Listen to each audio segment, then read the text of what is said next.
Bapak Ibu dan saudara-saudara sekalian yang saya hormati.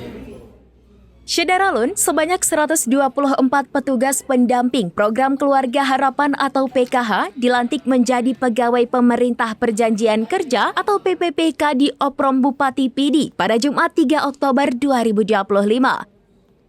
Dari 124 PKH dilantik, tercatat 117 PKH, 3 orang sebagai pendamping rehabilitasi sosial dan 4 orang sebagai tenaga kesejahteraan sosial kecamatan. Pelantikan tersebut dilakukan secara Zoom yang dilakukan Kementerian Sosial Republik Indonesia secara serentak di seluruh Indonesia. PLT Kepala Dinas Sosial Pidi Muhammad Hussein menyatakan pelantikan 124 petugas sosial di Pidi menjadi PPPK dilakukan secara Zoom oleh Kementerian Sosial Republik Indonesia. Petugas memakai baju serba putih hingga celana dan rok berwarna hitam. Selain itu, perempuan wajib memakai hijab warna hitam.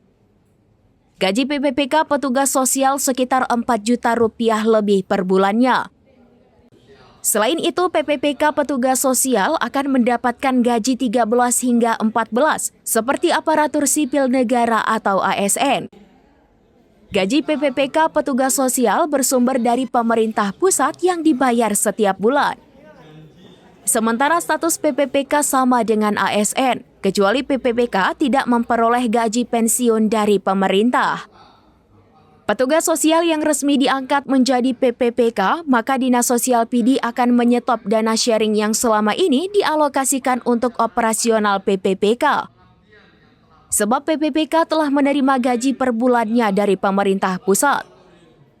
Dinsos Pidi juga akan mempertanyakan wewenang mereka setelah diangkat menjadi PPPK. Dari Pidi, Muhammad Nazar, serambinews.com. Download Tribun X sekarang, menghadirkan lokal menjadi Indonesia.